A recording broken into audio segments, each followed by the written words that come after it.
আমি এখন দাঁড়িয়ে রয়েছি 10 নম্বর গুহার সামনে। আমার পেছনেই হচ্ছে ওয়াঘরা নদী এবং তার উপরে ব্রিজ। বৌদ্ধদের হীনযান বা মহাযান দুটো গোষ্ঠীরই গুহা এখানে রয়েছে। তবে হীনযানদের যে গুহা সেগুলোতে কিন্তু বুদ্ধদেবের কোনো মূর্তি নেই। এই হচ্ছে 16 নম্বর গুহা। আমি আপনাদের বলেছিলাম যে কটি গুহা আপনি অবশ্যই দেখবেন, তার মধ্যে 16 এবং 17 অবশ্যই দেখবেন। অজন্তা ভারতীয় চিত্রকলা ও ভাস্কর্যের এক প্রাচীনতম নিদর্শন। মহারাষ্ট্রের ঔরঙ্গাবাদ জেলার পশ্চিমঘাট পর্বতমালার ইন্দ্রাদ্রি রেঞ্জে ওয়াঘরা নদীর তীরে 30টি খনন করা গুহার মধ্যে রয়েছে ভারতের সেই বিস্ময়কর প্রাচীন শিল্প ঐতিহ্য, যা আজ ইউনেস্কো ওয়ার্ল্ড হেরিটেজ সাইট। আজকের এপিসোডে আপনাদের সঙ্গে নিয়ে পাড়ি দেব সেই অপরূপা অজন্তায়। বৌদ্ধ চিত্রশিল্প ও ভাস্কর্যের অনাবিল ঐশ্বর্য মেলে ধরব আপনাদের চোখের সামনে। পাশাপাশি বলবো অজন্তায় আপনি কিভাবে আসবেন, কোথায় থাকবেন, কি দেখবেন, কিভাবে ঘুরবেন। সেই সাথে বলবো অজন্তা ভ্রমণের খরচাপাতি সহ সব ধরনের তথ্য।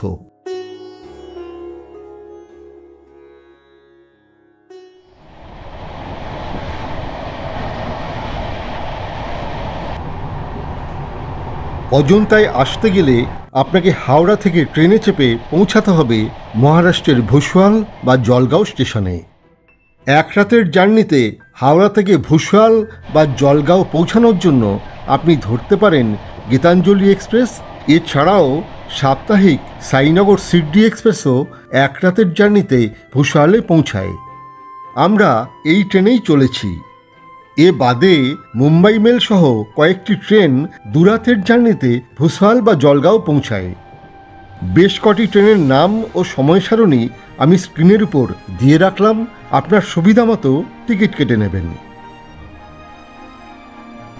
এ বাদে বিমানে গেলে আপনাকে নামতে হবে অজন্তা থেকে 102 কিলোমিটার দূরের ঔরঙ্গাবাদ বিমানবন্দরে।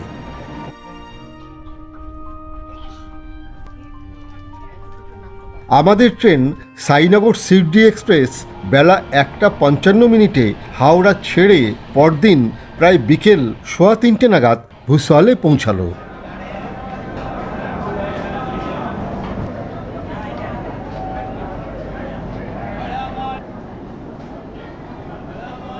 আমরা ভুসাওয়াল জংশনে পৌঁছে গেছি। তো গাড়ি প্রায় 1 ঘন্টা লেট। স্টেশনের বাইরেই আমাদের বুক করা গাড়ি রয়েছে। আমরা সেই গাড়ি নিয়ে চলে যাব ফর্দাপুর। ফর্দাপুর হল অজন্তা গুহার কাছের এক গ্রাম। ঔরঙ্গাবাদ অজন্তা জলগাঁও হাইওয়ের উপরে এখানে বেশ কিছু হোটেল রয়েছে। ফর্দাপুর থেকে অজন্তা টি পয়েন্ট অর্থাৎ অজন্তার প্রবেশদ্বারের দূরত্ব প্রায় 3 কিলোমিটার। সেজন্য অজন্তা গুহা দেখতে গেলে ফর্দাপুরের যে কোনো হোটেলে থাকাই ভালো। অজন্তা দেখতে আপনি গরমের সময় বাদ দিয়ে যে কোনো সময়ই আসতে পারেন। এই ভুসাওয়াল স্টেশনের সামনেই আপনি অনেক গাড়ি পাবেন। বিভিন্ন ধরনের 4 সিট 6 সিটের গাড়ি সব পাওয়া যায় এখানে। আপনি যদি গাড়ি বুক করে না আসেন, এখান থেকেই আপনি গাড়ি বুক করতে পারবেন। এছাড়াও সামনে বাস স্ট্যান্ড রয়েছে, সেখান থেকেও বাসে যেতে পারবেন। ভুসাওয়াল থেকে ফর্দাপুরের দূরত্ব 70 কিলোমিটার। যেতে সময় লাগবে প্রায় ঘন্টা দেড়েক। এজন্য একটি 7 সিটের গাড়ি কম বেশি 3 থেকে 3,500 টাকা ভাড়া নিয়ে থাকে। তবে 4 সিটের ছোট গাড়ি 2 থেকে 2,500 টাকার মধ্যে পেয়ে যাবেন। গাড়ি ভাড়া করার জন্য আমাদের গাড়ির ড্রাইভার ওয়াসিম খানের ফোন নাম্বার আমি স্ক্রিনের উপর দিয়ে রাখলাম। আমরা অজন্তা, ইলোরা ও ঔরঙ্গাবাদ এর গাড়িতেই ঘুরেছিলাম। তবে আপনি যদি বাসে যেতে চান, তবে ভুসাওয়াল থেকে ঔরঙ্গাবাদগামী যে কোনো বাসে চেপে নামতে পারেন অজন্তা টি পয়েন্টে কিংবা ফর্দাপুরে।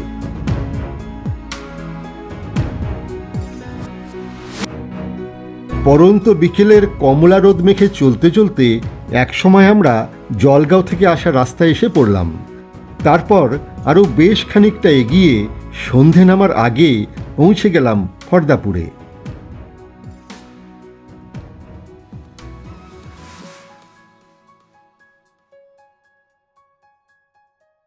এখন বিকেল ঠিক 5টা, আমরা খড়দাপুরে পৌঁছে গেছি।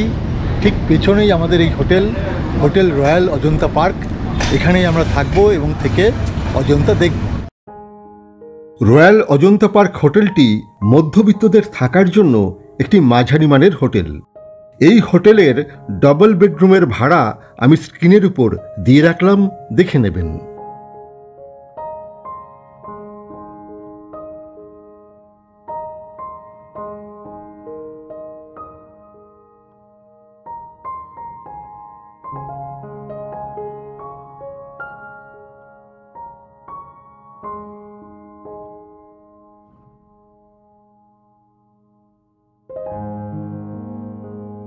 রয়্যাল অজন্তা পার্ক ছাড়াও খড়দাপুরের বেশ কিছু হোটেলের ফোন নম্বর আমি স্ক্রিনের উপর দিয়ে রাখলাম, ইচ্ছে হলে যোগাযোগ করে নেবেন।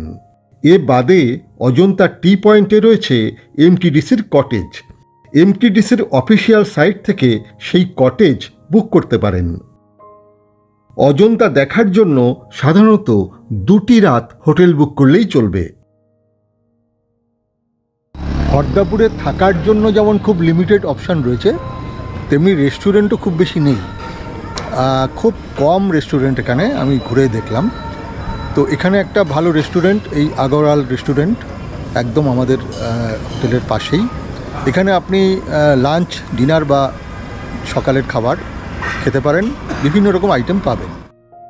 বাইরের রেস্টুরেন্ট সাধারণত জলখাবারের জন্যই বেশি লাগে।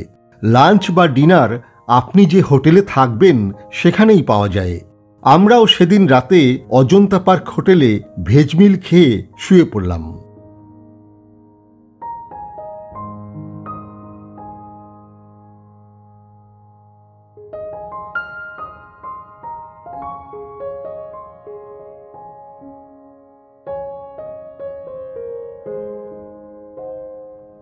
এখন সকাল 8টা, আমরা বেরিয়ে পড়েছি হোটেল থেকে। আমাদের গাড়িও চলে এসছে। এখন আমরা যাব অজন্তা ভিউ পয়েন্টে। সেই ভিউ পয়েন্ট দেখে আমরা ওইখান থেকেই গাড়ি নিয়ে চলে যাব অজন্তা গুহা দর্শনে। সকালে আপনি যখন বেরোবেন তখন ব্রেকফাস্ট করে বেরোনোই ভালো, কারণ রাস্তায় সবসময় ভালো খাবার পাওয়া যাবে না। আমরাও এই অজন্তা যে ভিউ পয়েন্ট যাব, যাওয়ার আগে এই রেস্টুরেন্টে আমরা আলু পরোটা খেয়ে যাচ্ছি।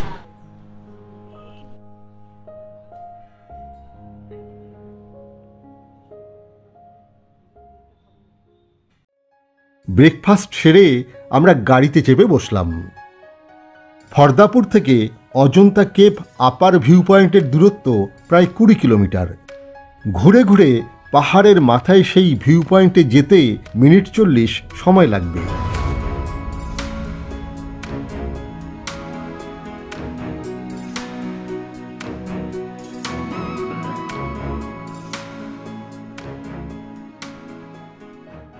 আমি চলে এসেছি অজন্তা ভিউ পয়েন্টে।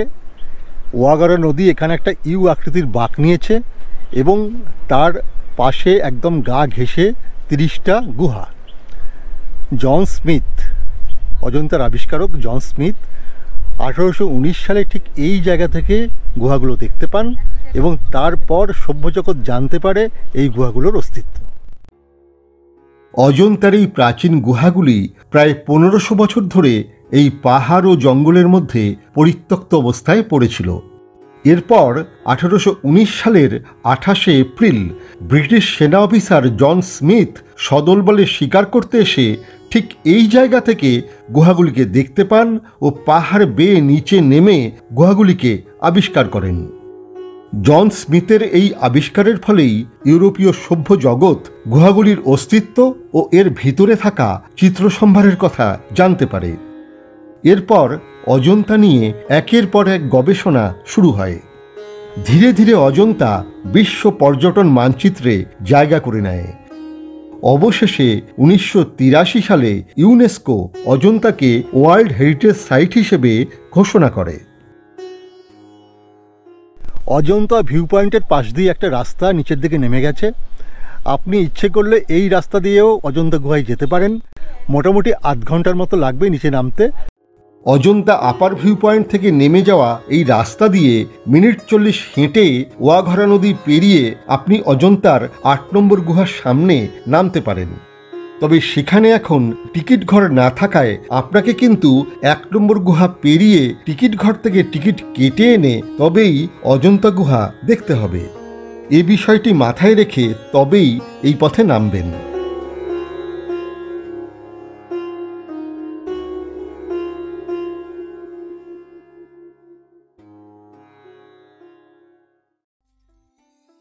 অজন্তা ভিউ পয়েন্ট দেখে আমরা রওনা দিলাম অজন্তা টি পয়েন্টের উদ্দেশ্যে।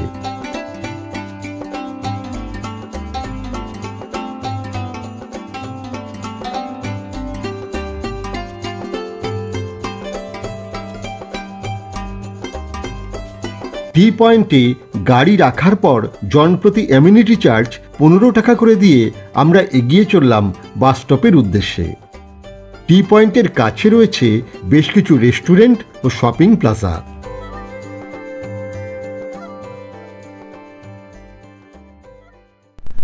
আমরা এখন চলেছি অজন্তা গুহা যাওয়ার বাস স্ট্যান্ডের দিকে। একদম ছায়াচ্ছন্ন রাস্তা, খুব সুন্দর পথ, সামনেই বাস স্টপেজ রয়েছে। সেই বাস আমাদেরকে নিয়ে যাবে অজন্তা গুহায়। অজন্তা গুহা কমপ্লেক্সে প্রাইভেট গাড়ি ঢোকার অনুমতি নেই। এমটিডিসির বাসে চেপেই টিকিট কাউন্টারের সামনে পৌঁছাতে হয়।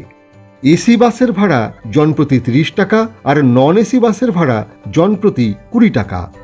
ফেরার সময়ও একইভাবে আপনাকে টিকিট কেটে এই বাস স্টপে ফিরে আসতে হবে। ওয়াঘরা নদীর পাশ দিয়ে পাহাড় ও জঙ্গলের পথ পেরিয়ে বাস এগিয়ে চলল অজন্তা গুহার দিকে। অজন্তার এই গুহাগুলি খ্রিস্টপূর্ব 2য় শতাব্দী থেকে খ্রিস্টীয় 7ম শতাব্দীর মধ্যে প্রায় 400 বছরের ব্যবধানে 2টি পর্যায়ে নির্মিত হয়েছিল। বৌদ্ধ ভিক্ষুরা তাদের বসবাস ও উপাসনার জন্য নদীর ধারে পাহাড়ের গায়ে এই গুহাগুলি খনন করেছিলেন। গুহার ভিতরের গায়ে ফ্রেস্কো পদ্ধতিতে এঁকেছিলেন বুদ্ধদেবের জীবনের বিভিন্ন ঘটনা ও জাতক কাহিনী। পাথরের গায়ে খোদাই করেছিলেন বুদ্ধদেব সহ নানা অপূর্ব মূর্তি। অথচ এরপর একসময় তারা এই গুহাগুলি কেন পরিত্যাগ করে চলে গেলেন তার প্রকৃত কারণ আজও অজানা। গুহার ভিতরে ভিক্ষুদের ব্যবহৃত কোনো জিনিসপত্র পাওয়া যায়নি, এমনকি গুহাগুলির মুখও তারা খুলে রেখেই চলে গিয়েছিলেন। ভিতরে শুধু পাওয়া গিয়েছিল অমূল্য চিত্রসম্ভার ও ভাস্কর্য। অসমাপ্ত গুহাসহ মোট 30টি গুহার ভিতরে ও বাইরে থাকা সেই শিল্পসম্ভার দেখতেই আমরা চলেছি। পৌঁছে গেছি অজন্তা গুহার এই টিকিট কাউন্টারের সামনে। এখান থেকে টিকিট কেটে আমরা গুহায় ঢুকব। অজন্তা গুহায় ঢুকতে গেলে জনপ্রতি 40 টাকার টিকিট লাগে। তবে 15 বছরের নিচে বাচ্চাদের কোনো টিকিট লাগে না। প্রয়োজনে ভারী ব্যাগ রাখার জন্য লকারেরও ব্যবস্থা রয়েছে। অজন্তা গুহা খোলা থাকে সকাল 9টা থেকে বিকেল 5টা পর্যন্ত। তবে মনে রাখবেন, প্রতি সপ্তাহে সোমবার অজন্তা গুহা দর্শকদের জন্য বন্ধ থাকে। ভ্রমণ পরিকল্পনা করার সময় এই বিষয়টি অবশ্যই মাথায় রাখবেন। যেহেতু অজন্তায় অনেক ওঠানামা করতে হয়, এখানে যারা চলতে সক্ষম নন তারা পালকি বা ডলি নিতে পারেন। 2000 টাকা চার্জ। গুহায় ওঠার জন্য সিঁড়ি যেমন রয়েছে, পাশাপাশি স্লোপিং রয়েছে। আমি কিন্তু স্লোপিং দিয়েই উঠছি। অজন্তার 30টি গুহার মধ্যে 9, 10, 19, 26 ও 29 এই 5টি গুহা হল চৈত্যগৃহ অর্থাৎ উপাসনাস্থল। বাকিগুলি সংঘারাম বা বৌদ্ধ বিহার। এই গুহাগুলির অনেকগুলির মধ্যেই রয়েছে ফ্রেস্কো পেন্টিং। এই পেন্টিংয়ের মূল উপজীব্য বিষয় হল বুদ্ধদেবের জীবন কাহিনী ও বুদ্ধদেবের মুখনিসৃত জাতকের গল্প, অর্থাৎ বুদ্ধদেব বোধিসত্ত্ব রূপে আগের জন্মগুলিতে যে লীলা করেছেন তারই কাহিনী। এই রেলিংয়ের নিচে এই খাদের মধ্যে ওয়াঘরা নদী, আর ঠিক নদীর ধারে একদম অর্ধ চন্দ্রাকারে 30টি গুহা। এই হচ্ছে অজন্তা গুহা কমপ্লেক্স। আমি এখন ধীরে ধীরে এগিয়ে চলেছি 1 নম্বর গুহার দিকে। এই নিচে যে রাস্তাটা চলে গেছে স্লোপিং, এটা হচ্ছে ফেরার রাস্তা। আর আমি যাচ্ছি সামনের দিকে, একটা নিচু মতো জায়গা আছে, সেটা পেরিয়ে 1 নম্বর গুহার দিকে।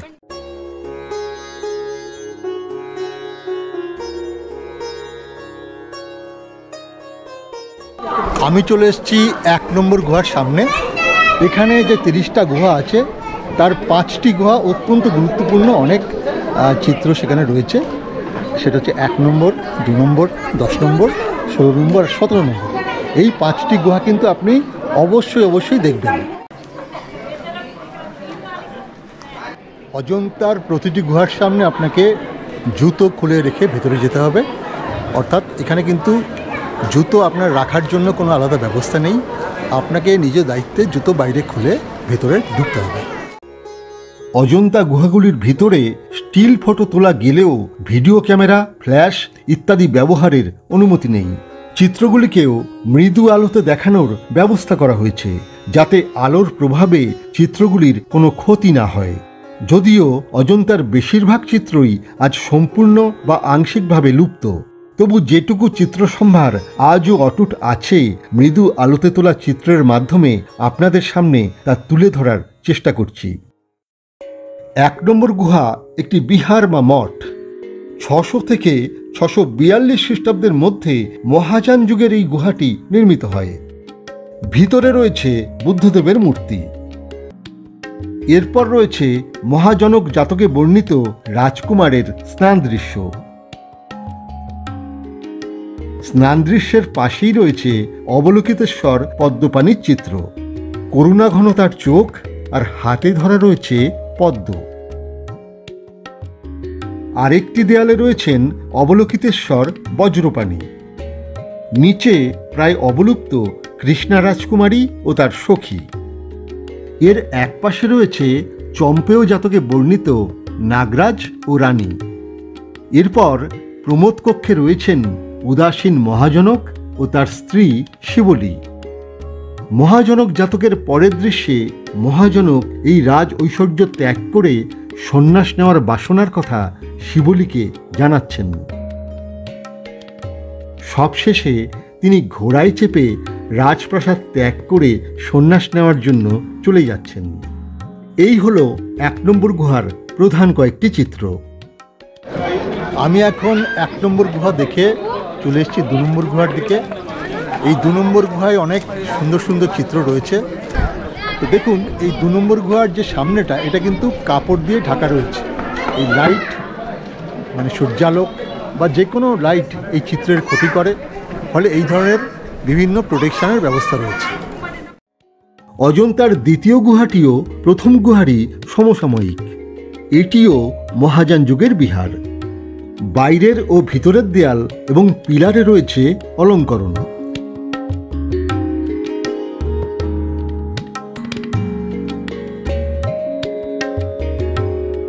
উপাসনালয়ে রয়েছে বুদ্ধমূর্তি। এই গুহায় প্রথমেই চোখে পড়বে মহারাজা শুদ্ধোধন ও মায়াদেবীর প্যানেল। মায়াদেবী স্বপ্নে দেখেছেন শূন্যপথে এগিয়ে আসছে এক শ্বেত হস্তি। ক্রমে সেই হস্তি তার দক্ষিণ অঙ্গে প্রবেশ করল। মহারাজা শুদ্ধোধন ও মায়াদেবীকে সভাপণ্ডিত এই স্বপ্নের তাৎপর্য ব্যাখ্যা করে বোঝাচ্ছেন যে মায়াদেবীর গর্ভে জন্ম নেবেন এক জগৎত্রাতা মহাপুরুষ। সে কথা শুনে রাজসভা ছেড়ে বেরিয়ে এসে ভাবাবিষ্টা মায়াদেবী একটি স্তম্ভে হেলান দিয়ে দাঁড়িয়ে গর্ভস্থ সন্তানের কথা ভেবে চলেছেন। এসবই দেখানো হয়েছে এই গোটা প্যানেলটিতে। বৌদ্ধ শিল্পীরা এইসব গুহার দেয়ালে মাটি ও গোবরের আস্তরণের উপর পাতলা মসৃণ চুনের একটি প্রলেপ দিয়ে তার উপর রঙিন পাথর ও ভেষজ রং দিয়ে টেম্পেরা বা ওয়াশ পদ্ধতিতে ছবিগুলি আঁকতেন। সবশেষে জলবায়ুর আক্রমণ থেকে ছবিগুলিকে রক্ষা করার জন্য এর উপর লাগিয়ে দিতেন একটি স্বচ্ছ আস্তরণ। সেই আস্তরণটি যে কি তা আজও জানা যায়নি। অজন্তার এই যে 30টি গুহা, এর মধ্যে হীনযান গোষ্ঠীর গুহা কিন্তু মাত্র 6টি, বাকি সবগুলি হচ্ছে মহাযানদের। তবে হীনযানদের যে গুহা, সেগুলোতে কিন্তু কোনো মূর্তি নেই। সেই গুহাগুলোতে চরণচিহ্ন, পদ্ম, এই সমস্ত নানা প্রতীকের মাধ্যমে বুদ্ধের পূজা করা হতো। আর মহাযানদের যে গুহা, সেখানে কিন্তু আপনি বুদ্ধদেবের মূর্তি দেখতে পাবেন।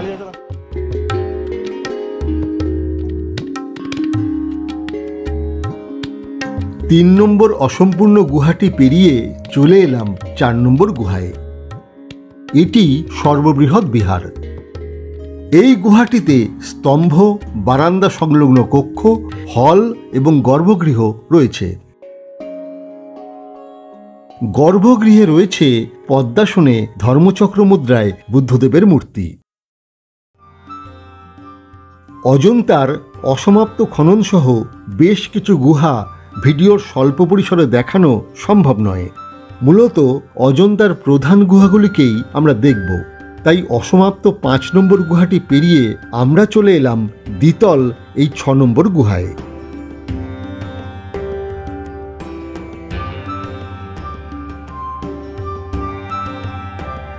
গুহার একতলায় রয়েছে বুদ্ধমূর্তি।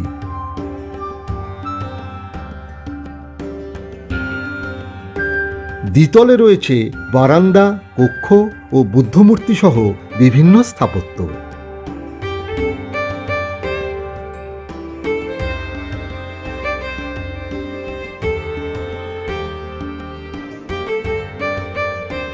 এটা হচ্ছে 6 নম্বর গুহা।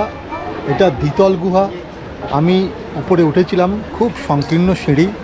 যারা উঠবেন একটু ধীরে সুস্থে ওঠা এবং নামাটা করবেন। বিশেষ করে নামার সময় ধাপগুলো কিন্তু খুব স্লিপারি এবং উঁচু উঁচু।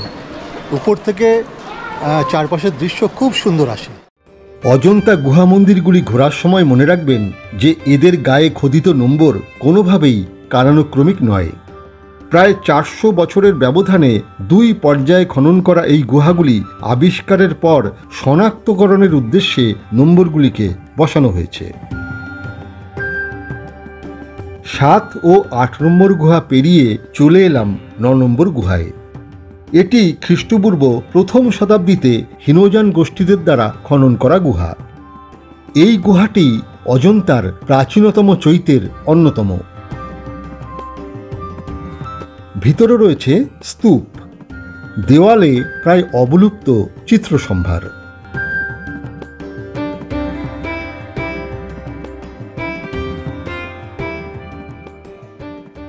আমি এখন দাঁড়িয়ে রয়েছি 10 নম্বর গুহার সামনে। আমার পেছনেই হচ্ছে ওয়াঘরা নদী এবং তার উপরে ব্রিজ।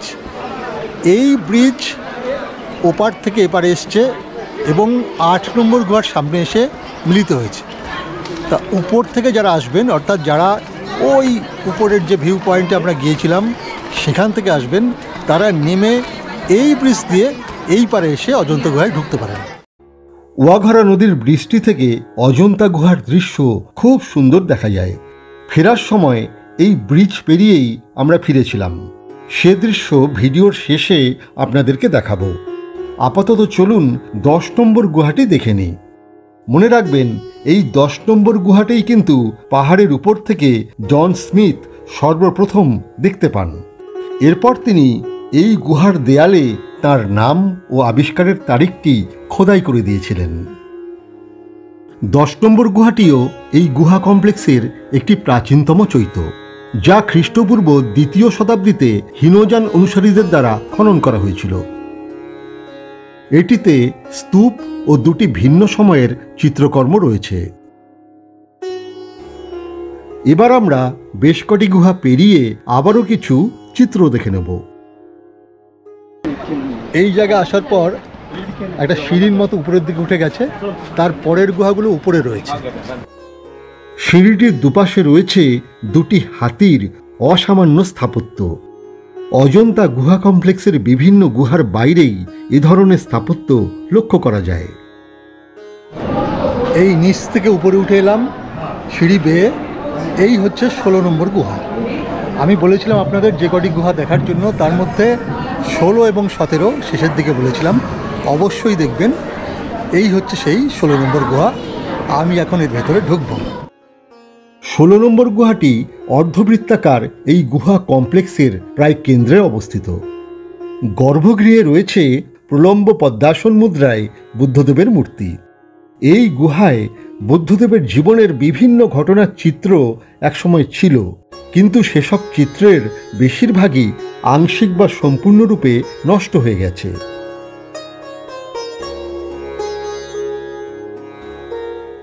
16 নম্বর গুহার দেখে আমরা চলে এসেছি এখন এই 17 নম্বর গুহার সামনে। এর ভিতরেও বেশ কিছু চিত্র থাকার কথা, আমি জানি না এখন ভেতরে কি আছে। যতটুকু জানি এই 16 আর 17 এই দুটোতে অনেকগুলি চিত্রই একসময় ছিল। 17 নম্বর গুহার পিলার ও সিলিংয়ে অপূর্ব কারুকাজ দেখার মতো। এই গুহার চিত্রগুলি সেভাবে নষ্ট হয়ে যায়নি। প্রথমেই চোখে পড়বে এক সারি বুদ্ধদেবের ছবি। এছাড়াও রয়েছে সিংহল অবদান জাতকের কিছু চিত্র।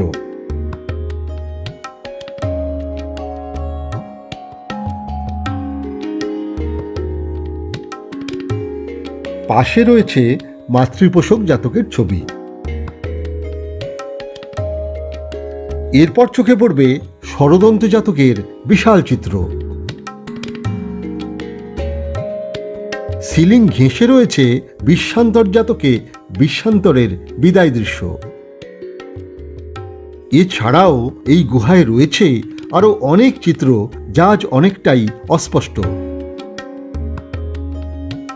তবে সব শেষে যে বিশেষ চিত্রটি দেখাবো সেটি বোধ করি এই গুহার সর্বশ্রেষ্ঠ চিত্র। ঘোর কৃষ্ণবর্ণ পশ্চাৎপটের সামনে বিশাল আকৃতির বুদ্ধদেব তার ভিক্ষার বাটিটি বাড়িয়ে ধরে রেখেছেন অতি ক্ষুদ্রাকায় দুটি মনুষ্যদেহের সামনে। এই দুই মানুষের একটি তাঁর স্ত্রী গোপা আর অপরটি পুত্র রাহুল। বিস্ময়কর এই চিত্রটি দিয়েই শেষ হোক অজন্তার চিত্রদর্শন। এবার আমরা যাব কিছু অনুপম ভাস্কর্যের সন্ধানে। এটি 19 নম্বর গুহা। এই গুহাটি একটি চৈত্য। গুহার বাইরে রয়েছে অপূর্ব সব ভাস্কর্য।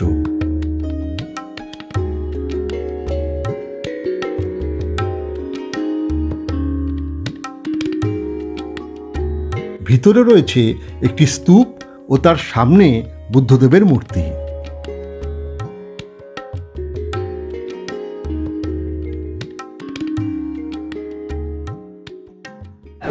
অজন্তার গুহায় যখন ঢুকবেন সঙ্গে কিছু শুকনো খাবার, জল এগুলো নিয়ে আসবেন, কারণ মাঝপথে কিন্তু কোথাও কোনো খাবার পাবেন না বা খুব একটা জল পাবেন না। এই 25 নম্বর গুহার সামনে এসে আমি একটা জলের কল দেখতে পাচ্ছি। তো আপনারা যখন আসবেন অবশ্যই চকলেট, পাউরুটি, কলা সমস্ত এবং জল অবশ্যই সঙ্গে নিয়ে ঢুকবেন। আমি একদম এই গুহা শ্রেণীর শেষ গুহা অর্থাৎ 26 নম্বর গুহার সামনে চলে এসেছি। 30টা গুহা থাকলেও পরপর যেহেতু সেগুলো সাজানো নেই, একটু উপরে নিচে আছে, তাই এই 26 নম্বরের পরে আর যাওয়ার রাস্তা নেই। তো এই গুহার ভেতরে অসামান্য স্থাপত্য রয়েছে, আমি শুনেছি। আমি এখন ভেতরে গিয়ে সেটা আপনাদের দেখাবো, ছবি তুলে অবশ্যই, কারণ ভিডিও করার কোনো অনুমতি নেই। 26 নম্বর গুহার বাইরে রয়েছে সুন্দর ভাস্কর্য। গুহার ভিতরে বুদ্ধদেবের জীবনের নানা ঘটনা সারিবদ্ধভাবে ভাস্কর্যের মাধ্যমে দেখানো হয়েছে।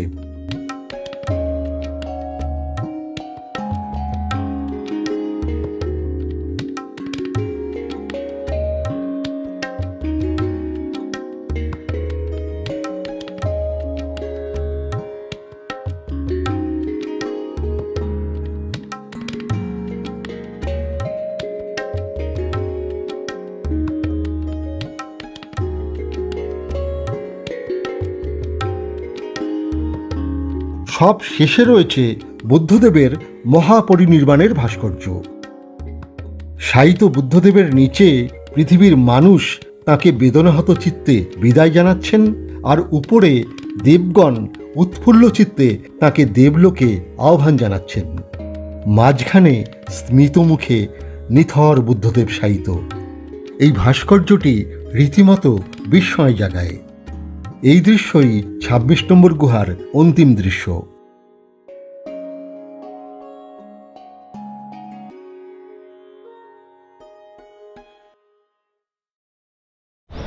তো 26 নম্বর গুহা দেখে আমাদের অজন্তা দর্শন শেষ হলো।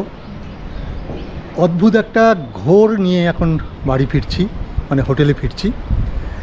ভাষায় প্রকাশ করার মতো নয়, কেননা সারাদিন ধরে একটা আবেশের মধ্যে এ গুহা অগুহা ঘুরে বেরিয়েছি।